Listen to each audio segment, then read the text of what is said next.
காஷ்மீர் மாநிலம் பஹல்காம் நகர் என்பது அந்த பள்ளத்தாக்கு சுவிட்சர்லாந்துக்கு இணையானது, அதைவிட எழில் மிகுந்தது. அற்புதமான இடத்தில் அரங்கேறிய அலங்கோலங்களை பார்த்தால் ஆடைகளை அவிழ்த்து பார்த்து யார் என்று கேட்டு அவர்கள் மனைவி முன்னாலே கணவனை சுட்டுக் கொன்ற கொடூரம்.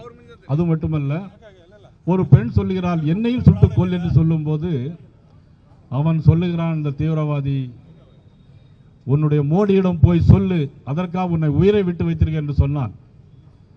ஆனால் நம்முடைய மோடி எப்படிப்பட்ட மோடி என்பது இவர்களுக்கு தெரியாது. 2 பெண்களை அனுப்பி ஆயிரக்கணக்கான தீவிரவாதிகளை சுட்டு கொன்று நீ யமனிடம் போய் கேள் மோடி யார் என்று சொன்னால் யமனுக்கே டாட்டா காட்டக்கூடியவர் எங்களுடைய மோடி என்பது இந்த பாகிஸ்தான். அந்த வார்த்தையை சொல்ல இந்த பாகிஸ்தான் அவர்கள் அந்த கேப் போட்டுக்கிறேன், அவர்களுக்கு நான் தெரிவித்துக் கொள்ள கடமைப்பட்டுகிறேன். யாரிடம் வாலாட்டுவது? காங்கிரஸ் ஆட்சி அங்கே நடைபெற்றுக் கொண்டிருக்கிறது. பாரதிய ஜனதா கட்சியுடைய ஆட்சி, நரேந்திர மோடியுடைய ஆட்சி.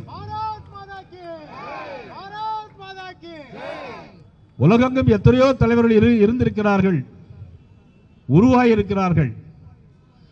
ஆனால் இயற்கையாகவே உருவாக்கப்பட்ட தலைவன், இறைவனாலே உருவாக்கப்பட்ட தலைவன் நரேந்திர மோடி அவர்கள். எச்சரிக்கிறேன், வேறு யார் வேண்டுமானாலும் வாலாட்டலாம்.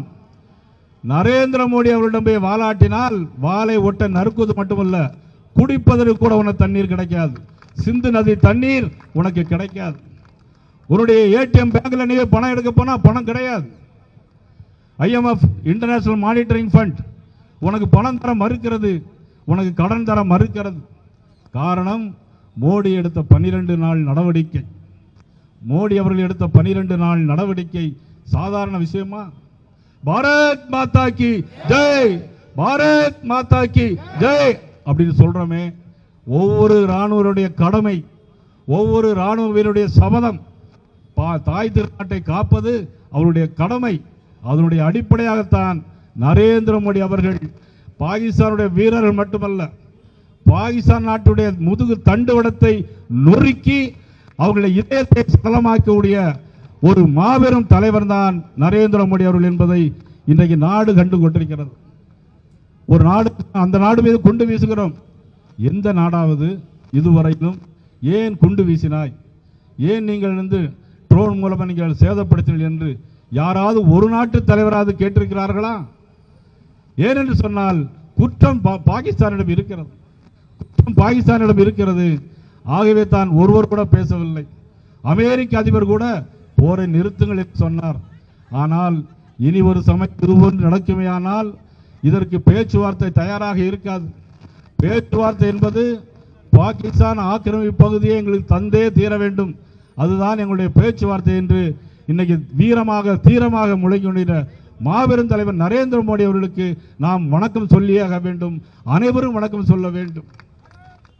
பள்ளிக்கூடத்தில் படிக்கும்போது எல்லாம் அசம்பிளியில் எல்லாரும் என்ன சொல்லுவாங்க, காலையில் நோட் எடுத்து படிப்பாங்க, என்னுடைய தாய்நாடு இந்தியா, இந்தியர் அனைவரும் என் உடன் பிறந்தவர், என்னுடைய தாய்நாடு இந்தியா, இந்தியர் அனைவரும் என் உடன் பிறந்த என்று சொன்னார்கள். ஆனால் மொழியாலும் இனத்தாலும் யாரும் இனிமை இந்திய தேசத்தை பிளவுபடுத்த நினைத்தால் அவர்களுக்கு கிடைப்பது ட்ரோன் மூலம் குண்டுதான் கிடைக்குமே தவிர வேறு எதுவும் கிடைக்காது. அன்றைக்கு கார்கில் போரில் வென்றார் வாஜ்பாய் அவர்கள், இன்றைக்கு பாகிஸ்தானை வெல்ல போகிறார்கள். பாகிஸ்தான் நமது வாஜ்பாய் அவர்களை சொன்னது, பாகிஸ்தான் உலக வரைபடத்தில் இனி இல்லாத போகின்ற நாளும் வெகு விரைவில் வரும் சொன்னார். அவர் சொன்னது ஆட்சிக்கு வந்தது, நடந்துவிட்டது.